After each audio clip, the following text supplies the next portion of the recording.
그래서 제목을 지상에서 가장 좋은 공동체, 지상에서 가장 좋은 교회는 어떤 교회인가, 이런 제목으로 하나님의 말씀을 나누려고 합니다.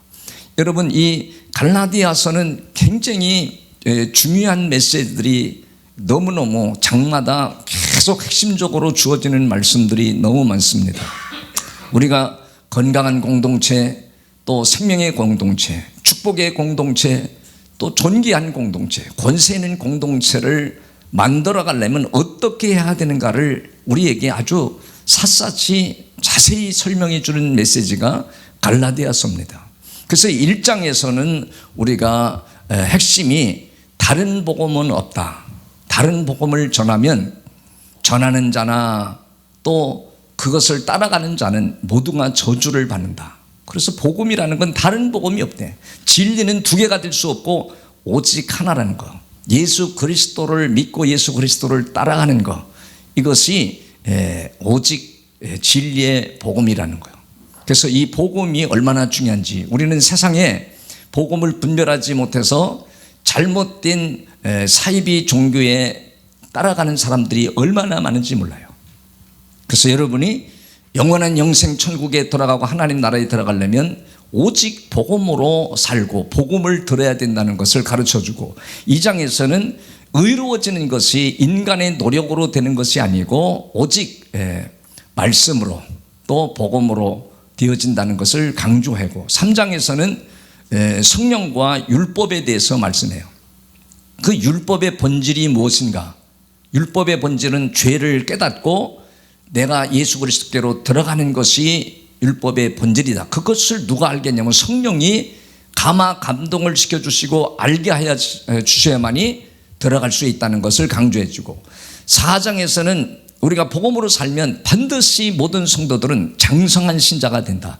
장성한 신자가 돼야 아버지의 유업을 이어받을 수가 있다는 것을 강조해요. 5장에서는 복음으로 사는 사람들은 반드시 교회 공동체나 가정 공동체나 개인적으로도 풍성한 열매를 맺고 사는 신자가 된다. 6장에서는 성숙한 그리스도인의 공동체는 어떻게 살아가는 것인가를 구체적으로 말씀해 줘요.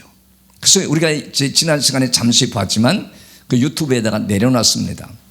1절에서 보면 거기에서 형제들아 그럴 때 믿음의 사람들아, 만일 사람이 무슨 범죄한 일이 드러나거든, 범죄한 일이 드러났던, 우리 살아가는 인생 자체가 다 살아가면서 범죄하는 일들밖에 없어요. 아무리 자기가 도를 닦고 뭐 진리를 많이 깨달아도 언제나 사람은 그 타락성 때문에, 죄악성 때문에, 연약성 때문에 언제나 넘어지고 잘못된다는 거예요. 그래서 이 세상에는 의인이 하나도 없다는 거예요. 그래서 범죄한 일이 드러나거든, 범죄한 일을 우리는 일반적으로 윤리적 범죄, 도덕적 범죄를 말하기도 하는데 그걸 말하려고 하는 게 아니에요. 그래서 이 범죄가 드러나거든 하는 말은 바로 무엇을 말하냐? 율법으로 사는 삶을 범죄라고 그래. 범죄. 율법으로 사는 삶은 반드시 무엇을 중심으로 두느냐? 첫째는 자기를 의롭다고 자꾸 생각하는 거. 자기가 남보다 내가 의로워. 정치에서도 사회에서도 직장에서도 교회에서도 내가 너보다는 더 의로워, 내가 더 착한 일을 했어. 그래서 자기 의의를 내세우는 사람들을 강조할 뿐 아니라 자기 의의를 내세우는 사람들은 대부분 다 정죄하고 비판하는 일에 앞장섭니다. 근데 우리나라에 지금 사회가 다 그렇게 돼 있어요. 전부 다 사람들이 율법으로 살기 때문에 참 다 비판하고 정죄하고 죽이는 일을 그렇게 합니다. 여러분, 그래서 그 범죄한 일은 교회 공동체 안에서, 거룩한 공동체 안에서 율법으로 살아가는 사람들이 있으면 신령한 너희는 복음으로 사는 사람들을 말해요. 온유한 심령으로 그런 자를 바로잡고 너 자신을 살펴보아. 너 자신이 진정으로 복음으로 살고 있는가? 그래서 너가 복음으로 살지 않으면 너도 시험을 받아서 넘어질 때가 온다. 2절에도 그렇게 말하잖아. 2절에도 뭐 너희 짐을 서로 짐을 지라는 거예요. 이 짐을 어떤 짐일까? 교회 안에는, 교회 공동체를 세워가는 일에는 이 짐을 질 일이 너무 많습니다. 짐은 예배를 드리는 것도 하나의 짐입니다. 예배 안 드리면 여러분 얼마나 편해요. 근데 예배 드리는 것도 짐인데 이 예배 드리는 것도 내가 안 지려고 그러는 거죠. 뭐 예물을 드리는 거, 11조를 드리는 거, 감사를 드리는 거 다 이게 짐입니다. 근데 그 짐을 내가 짊어져야, 내가 책임을 져야 그리스도의 법을 성취한대. 그리스도의 법은 바로 복음을 가르치잖아요. 그리스도의 법이, 그 복음은 바로 하나님의 십자가에서 예수 그리스도가 죽으심으로 인해서 우리에게 주어지신 그 복음의 핵심은 용서와 사랑입니다. 그 용서하는 마음과 사랑하는 마음으로 짐을 내가 질 때 그리스도의 법을 이루게 되고 성취하게 된다는 걸 말해요. 여러분 4절에서도 5절에서도 쭉 말했는데 각각 서로 자기의 짐을 자기가 치라는 거예요. 그 짐을 져야만이 좋은 교회를 만들어가는 거예요. 사람이 많이 모였다고 해서 좋은 교회가 아니라, 여러분 이단들도, 여러분 우상신을 섬기는 사람들도 얼마나 사람들이 많이 모였습니까? 그런데 이 복음을 모르면 전부 다 참 언제 시험 들지, 언제 저 사람이 나와 적이 될지 모르잖아요. 그래서 여기는 그리스도의 법을 성취하기 위해서 복음을 붙들고 사는 사람들은 모두가 다 자기의 짐을 질 때 바로 건강한 공동체, 살아있는 공동체, 하나님이 역사하는 공동체를 만들어가는 줄을 믿으시기를 바랍니다. 그러면서 우리에게 6절에서 이제 그렇게 가르쳐 주는 거예요. 6절에서 보면 가르침을 받는 자는 어떤 사람과 말씀을 가르치는 자와 모든 좋은 것을 함께하라. 왜 이런 말을 했을까요? 여러분 왜 가르침을 받는 사람들은 가르치는 자, 말씀을 가르치는 자와 모든 좋은 것을 함께하라고 했을까? 여러분 이것은 두 가지로 크게 나눌 수 있습니다. 6조로 우리가 살아가면서 사람들이 좋아하는 거, 사람들이 좋아하는 게 뭐가 있겠어요? 사람들이 좋아하는 거는 뭐 이루 말할 수 없죠. 그 좋아하는 것들을 말씀을 가르치는 자와 함께 하라는, 함께 나누라는 거죠.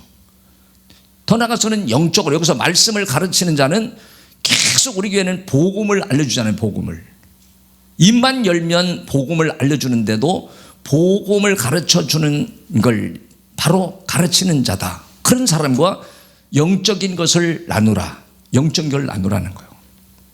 그런 성경에도 그런 말씀이 얼마나 많이 나오는지, 여러분 디모데전서 5장 17절에도 보면 그런 말씀이 있습니다. 잘 가르치는 장로들은 어떻게 돼요? 배나 존경할 자로 알되. 여기 잘 가르친 자, 잘 다스린다는 것은 성도들을 잘 이끌어 준다는 거예요. 예수 그리스도께로 그가 믿음의 생활 잘하도록 잘 이끌어 주는 사람들을 가르치는 거예요. 그러니까 여러분이 성도가 그러면 하나님이 배나 하나님으로부터도 존경을 받고 사람들에게도 존경을 받지요. 연약한 성도가 왔을 때 잘 신앙생활 하도록 이끌어주고 도와주는 걸 잘 다스리는 장로라고 그래요. 그런 사람은 어떻게 돼? 존경하되. 그러면서 하반절에 가서 그렇게 나옵니다.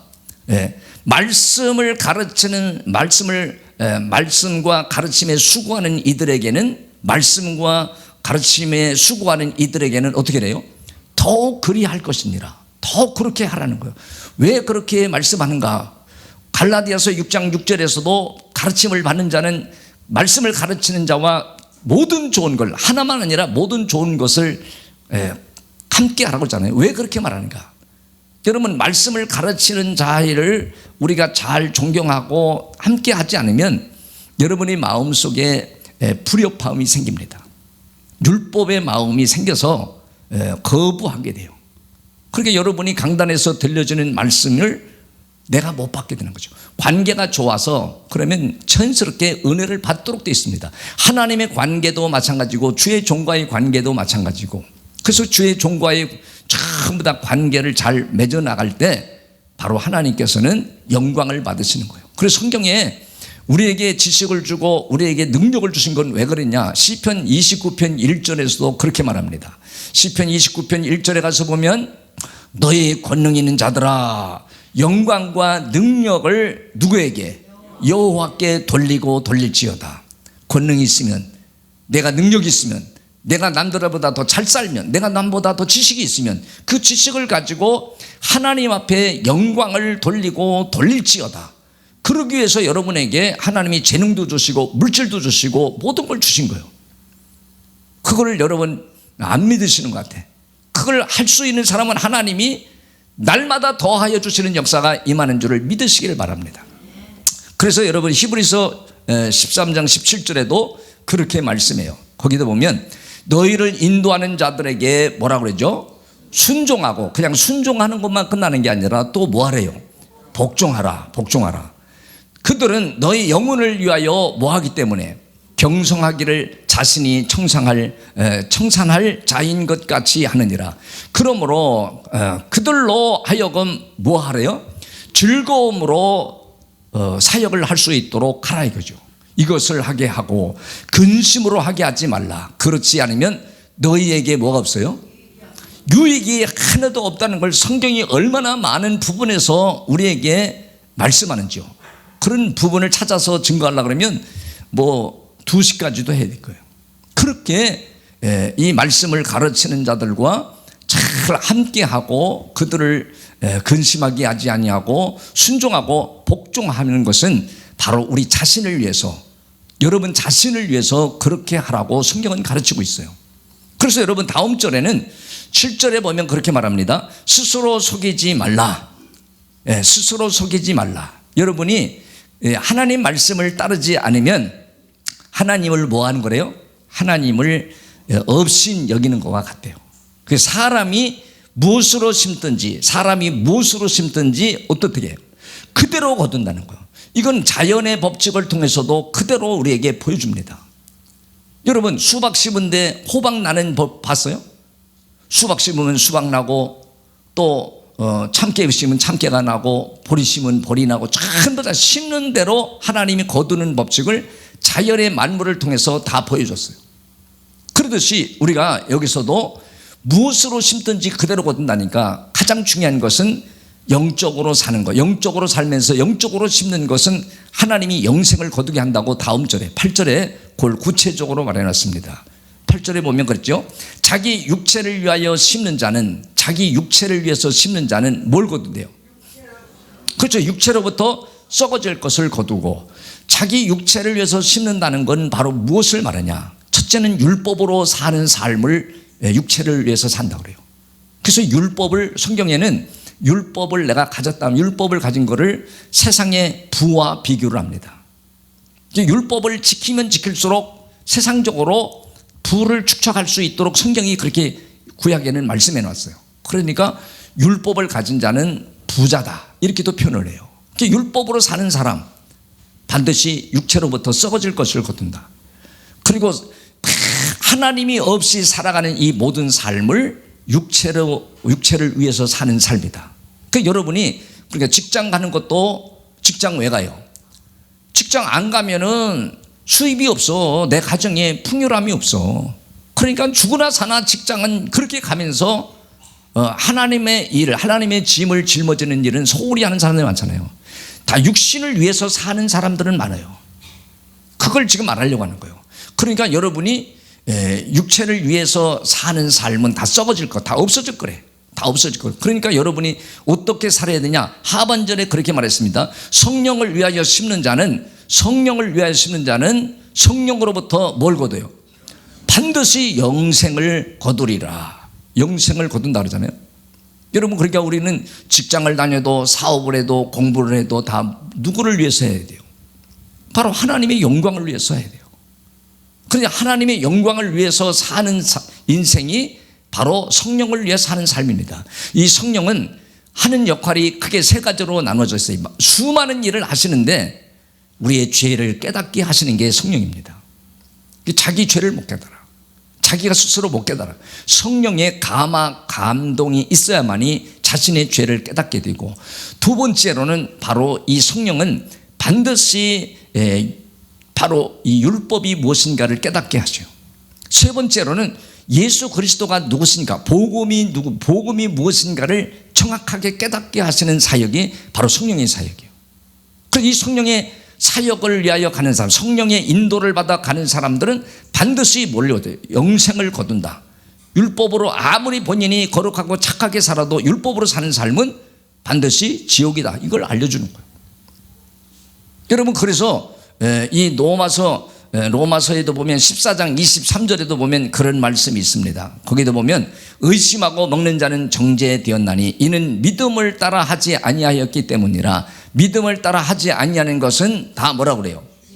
그렇죠. 음식뿐 아니라 우리가 살아가는 이 모든 삶이 믿음으로 사는 삶이 아니면 다 죄라는 거예요. 하나님이 다 받지 않는다는 거예요. 그래서 여러분이 살아가면서 인생의 삶의 목적은 바로 내가 먹든지 마시든지 무엇을 하든지 다 하나님의 영광을 위해서 사는 삶이 될 때 여러분은 영생의 열매를 거둘 뿐 아니라 좋은 열매를 거둘 때가 되는 거예요. 그래서 여러분 다음 절에 9절에 그렇게 말했습니다. 9절에 보면 우리가 선을 행하되 낙심하지 말지니 포기하지 아니하면 때가 이름에 전부 다 어때요? 거두리라 그래요. 여기 선을 행한다, 선을 행하되라는 것은 일반적으로 문자적으로는 그냥 세상에서 좋은 일 하는 걸 말해요. 그러나 본문에서 말하고자 하는 것은 문자적인 이야기를 하려고 하는 게 아니라 바로 선을 행한다는 것은 여러분이 진리의 복음을 받아들이는 걸 선이라고 그래요.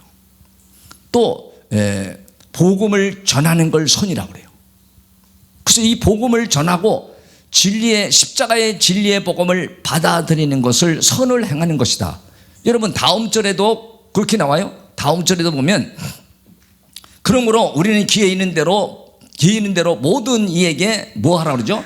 착한 일을 하되, 이 착한 일이나 선을 행하되 같은 의미에서 말을 해요. 여러분이 십자가의 진리의 복음을 받아들이는 자체를 뭐라 그러죠? 그걸 바로 선을 행하는 거라고 그래요. 그러면 여러분이 사람들에게 이 복음을 받아들인 사람, 십자가의 진리의 복음을 받아들인 사람은 반드시 어떤 일이 벌어지냐? 내 마음속에서 찾아오는 갈등과 괴로움과 고민이 다 없어집니다. 여러분이 왜 고민하느냐? 왜 갈등하느냐?